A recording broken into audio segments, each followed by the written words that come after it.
নমস্কার, আমি জয়শ্রী গাঙ্গুলি। আজকে আমি হ্যাংলার জন্যে একটা পদ বানাচ্ছি। সেটার নাম হচ্ছে, এটা অ্যাকচুয়ালি একটা ডেজার্ট। এটা হচ্ছে ফ্রোজেন লাইম। এই ফ্রোজেন লাইম করতে লাগছে টক দই, ক্রিম, গুঁড়ো চিনি, একটু জিলেটিন আর ফুড কালার সবুজ, আর গন্ধলেবুর রস। দইটা যেটা নিয়েছি সেটা হচ্ছে আমি হ্যাং কাট করে নিয়েছি। সকালবেলা এটা একটা ছাঁকনির মধ্যে বা মসলিন কাপড়ে বেঁধে আপনারা জল ঝরিয়ে নিতে পারেন। এখন আমি দেখাচ্ছি এটা কিভাবে করতে লাগে। এইটা আমি এই বোলটার মধ্যে নিলাম টক দইটা নিয়ে এবার খুব ভালো করে আমরা হাত দিয়ে ভালো করে ফেটিয়ে নেব।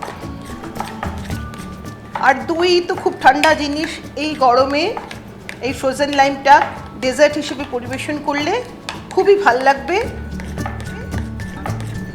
লাম্পগুলো না থাকে সেইটা নিয়ে আসার চেষ্টা করব। দইটা যাতে একটা মসৃণ মিশ্রণের মতন হয়ে যায়। এর মধ্যে আমাদের স্বাদ অনুযায়ী চিনি মেশাবো।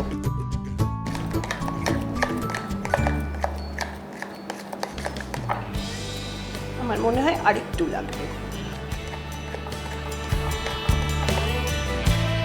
এবার আস্তে আস্তে আমি এই ক্রিমটা মিশিয়ে দেবো,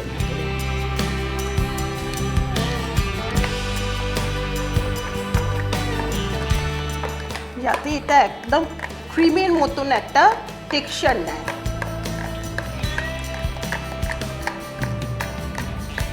এই জলটার মধ্যে এবার আমি পুরো জিলেটিনটা দিয়ে ভালো করে নাড়তে থাকবো, কারণ জিলেটিনও ভীষণ স্টিকি হয়ে যায়। ভালো করে বয়লিং ওয়াটারের মধ্যে যদি জিলেটিনটা ভালো করে আমরা গুলে নিই তাহলে ওই লাম্পগুলো হয় না। এবার আমি এটা ছেঁকে নেব।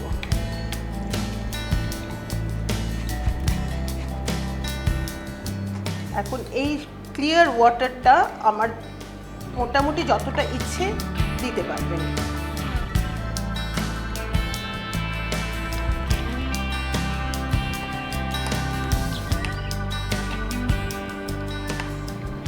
এটা আমার ফ্রোজেন লাইমের মিক্সচারটা মোটামুটি তৈরি।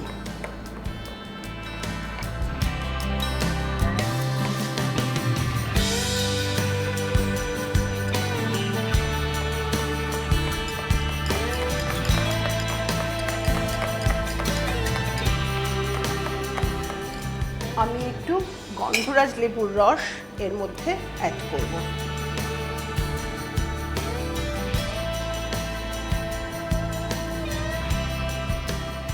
আসলে গন্ধরাজ লেবুর রসটা গরমকালে একটা অন্যরকম অ্যারোমা এনে দেয়, মানে বেশ শরীর এবং মনের শান্তি দুটোই হয়। অতএব দই আর এটা মিশে গিয়ে, অথচ আইসক্রিম না, অন্যরকম খেতে বেশ ভালো লাগে আর কি।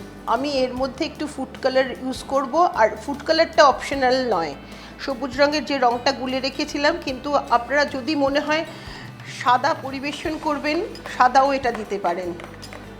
কোনো লেমন সিরাপ যদি এই কালারের হয়ে থাকে তাহলে গ্লাসের তলায় দিয়ে দেবেন, দিয়ে একটু ডেকোরেশন করতে পারেন। ফুড কালারটা না দেওয়ার কথাই আমি বলবো। এইভাবে একটু যদি ঘুরিয়ে ঘুরিয়ে রঙটা দেন তাহলে একটা ডিজাইন মতন হয়।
গেল ফ্রোজেন লাইম।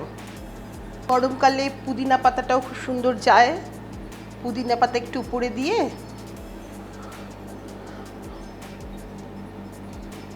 আর একটু গন্ধরাজ লেবু স্লাইস দিয়ে।